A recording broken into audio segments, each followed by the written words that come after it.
ఇప్పుడు చూసుకున్నట్టయితే municipal elections notification అయితే రాబోతుంది. జెడ్పీటీసీ, ఎంపీటీసీలో కూడా మనకి నోటిఫికేషన్స్ రాబోతుంది. సో సీఎం వ్యాఖ్యలు చూసుకున్నట్టయితే మనకి ఈసారి బీఆర్ఎస్ని క్లీన్ స్వీప్ చేసేస్తాను అని చెప్పేసి కొన్ని వ్యాఖ్యలు చేశాడు. మరి బీఆర్ఎస్ని క్లీన్ స్వీప్ చేయగలుగుతారా మరి?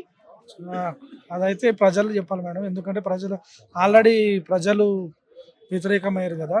ఆల్రెడీ పనులు కూడా మొత్తం మన కేసీఆర్ గురించే వాళ్ళు ఇన్ని రోజులు జరిగిన కార్యక్రమాలు, అభివృద్ధి కార్యక్రమాలను చూసి నెక్స్ట్ ప్రభుత్వం కూడా మన గవర్నమెంట్ ఇప్పుడు మీకు తెలిసిపోతుంది. గ్రేటర్ హైదరాబాద్ ఎలక్షన్లో ఎవరికి ఎంత సత్తా ఉందో, ఎవరు ఏం చేయగలుగుతారో ప్రజలే నిర్ణయిస్తారు మేడం.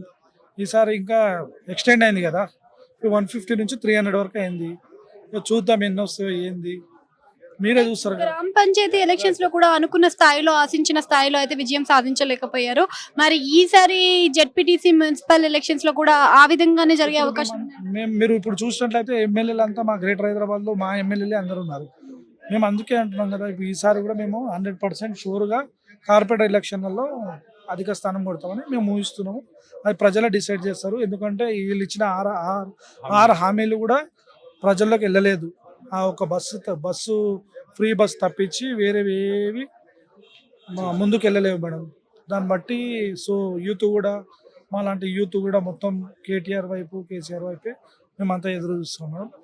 నెక్స్ట్ సో ఇంకొక విషయం ఏంటి అంటే, ఫోన్ ట్యాపింగ్ కేసులో విచారణకై ఒక్కొక్కరిగా పిలుస్తున్నారు, జరుగుతుంది విచారణ కూడా. ముందుగా హరీష్ రావు గారిని సిట్ విచారణ జరిపించారు. ఆ తర్వాత కేటీఆర్ గారిని సిట్ విచారణకై పిలిపించారు. ఇక్కడ రెండు విచారణలు జరిగిన తర్వాత పోలీస్ తరపు నుంచి వినిపించే చర్చ విషయానికి వస్తే, మా దగ్గర చాలా సమాచారం ఉంది, మేమంతా కూడా బయట పెడతామంటున్నారు. మరి ఇక్కడ కేటీఆర్ గారిని చూస్తే మేము విజయం సాధించాం, మా దగ్గర ఏదీ లేదు, క్లియర్ చీట్ ఉంది అని చెప్పేసి చెప్పడం జరిగింది. మరి నిజంగానే అసలు ఏం తప్పు జరగలేదా? మరి 6,000 ఫోన్ ట్యాపింగ్లు ఏ విధంగా జరిగాయంట? ఇప్పుడు ఫోన్ ట్యాపింగ్ గురించి అంటే, ఇప్పుడు క్లీన్ షీట్ ఇచ్చింది ఆల్రెడీ. మనం మొన్న జరిగిన ఎంక్వైరీలో తెలిసింది కదా మేడం, ఆల్రెడీ క్లీన్ షీట్గా బయటకు వచ్చారు. వీళ్ళకి ఏంది, ఇప్పుడు ఎలక్షన్స్ వస్తున్నాయి, మన టీఆర్ఎస్ పార్టీని ఎట్లా మనం బదనాం చేయాలి, ఎట్లా ప్రజల్లో ఎట్లా బ్యాడ్ నేమ్ తేవాలని కావాలని కేసులు బుక్ చేయించి ఖాళీ కేటీఆర్ని, హరీష్ రావుని ఇబ్బంది పెడుతున్నారు. కానీ ప్రజలకు తెలుసు మేమేం చేసిందో ఏందో. కేటీఆర్ గారు, కేసీఆర్ గారు మన తెలంగాణకు, హైదరాబాద్ని ఎట్లా డెవలప్మెంట్ చేసి ప్రజలందరికీ తెలుసు. నెక్స్ట్ రాబోయే గవర్నమెంట్ అయినా, గ్రేటర్ హైదరాబాద్ ఎలక్షన్ అయినా మీరు చూస్తారు. 100% విజయం మనదే మేడం. అంటే మరి కేసీఆర్ గారిని కూడా సిట్ విచారణకు పిలిచే అవకాశాలు ఉన్నాయంటారా? మరి ఇప్పటికే 2 సార్లు ఇక్కడ హరీష్ రావు గారిని, కేటీఆర్ గారిని పిలిపించారు. మరి మిగిలింది అయితే మనకి కేసీఆర్ గారే. మరి కేసీఆర్ గారిని కూడా సిట్ విచారణకు పిలిచే అవకాశం ఉందా? మరి ఇంకొక విషయంలో కూడా చూసుకున్నట్టయితే సిబిఐ కూడా జరిగే అవకాశాలు ఉన్నాయని అంటున్నారు.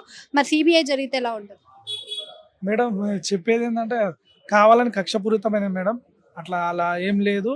ప్రజలందరికీ తెలుసు కేసీఆర్ గారు ఏందో, వాళ్ళ పనితీరేందో, కేటీఆర్ గారు ఏందో, వాళ్ళ పనితీరేందో ప్రజల్లో అందరికీ తెలుసు.